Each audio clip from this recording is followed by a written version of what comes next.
Well, back with me now, 1 year later, is the Phoenix Chief Heat Officer, David Hondula. David, it's good to see you and visit with you. I'm not sorry that I'm not with you in 120-degree heat right now there, though. So 1 year later, first of all, your efforts, at heat mitigation. How many more miles of this cool pavement? How's the shade tree program do a year later?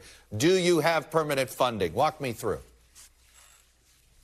Chuck, it's good to be back with you, and thanks for bringing more attention to the dangers that heat poses to our communities and how our communities can respond.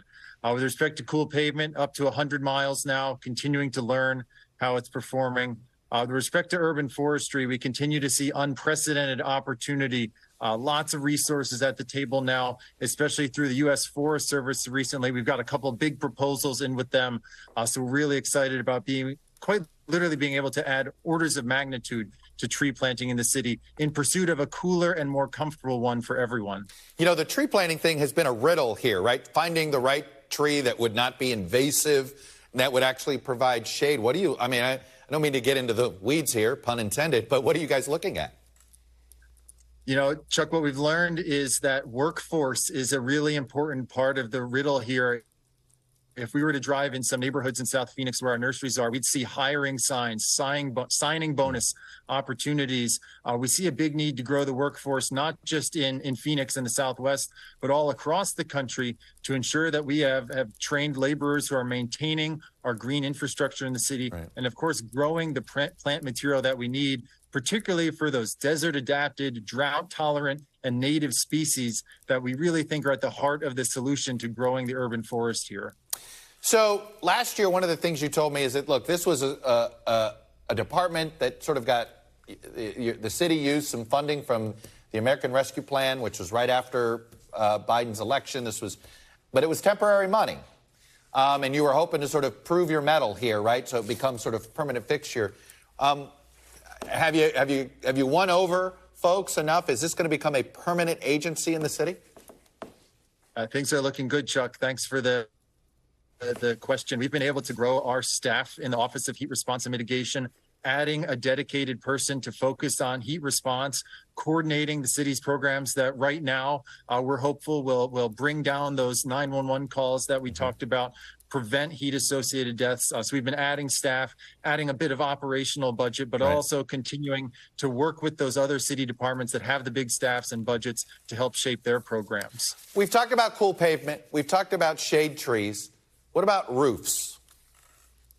Yeah, roofs, such an important part of our work moving forward. I think that's really the next frontier, the next topic for our heat office. We're working with some private sector partners on assessing where we are as a city with respect to cool roof coverage, so we can design a program that can fill in the gaps. If we were to look at a thermal image of the city from space or from an helicopter, two hot features would really stand out: the streets and the roofs. We're making some progress on those streets, but we really have a lot more to do on the roof side, I think. So that's a topic upcoming for us.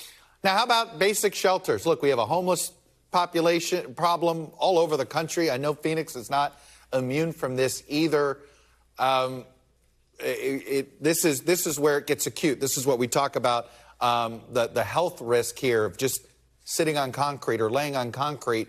You could get life-threatening burns here. What kind of air-conditioned or cooling shelters have you been able to come up with? Well, we're so thankful that our regional planning organization coordinates a network of more than 200 cooling centers, hydration stations, and respite centers, and we continue to learn how to do that work better. But as you reported, those facilities are seeing use. They're helping to meet the demand out there. We know we have work to do to strengthen the heat relief network, particularly adding capacity after hours on the weekends. We know the heat doesn't discriminate between weekends and weekdays, and we know it's still quite hot at 6, 7 o'clock at night when these facilities close. I think this could be a particularly exciting way that cities can partner with FEMA. We see legislation now to add extreme heat to the Stafford Act. Supporting cities and expanding their heat relief opportunities might be a really good way for that partnership to unfold. What would FEMA money do for you?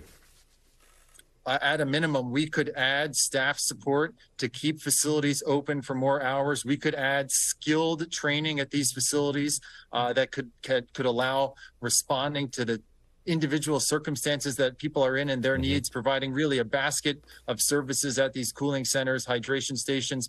We've seen pilot scale versions of this succeed already, particularly with some of our faith-based partners at 1 or 2 locations. Okay. How can we do that at the scale of a city, a region, or even the United States to make this really a more effective solution? We know it's working to an extent right now, but we can scale up in a big way. Well, a lot of this, David Hondula, you're trying to take pilot projects and turning them into big projects. It looks like you continue to make progress. We'll continue to check in and keep fighting to see what can be done here. David Hondula, the Chief Heat Mitigation Officer for Phoenix. Thank you.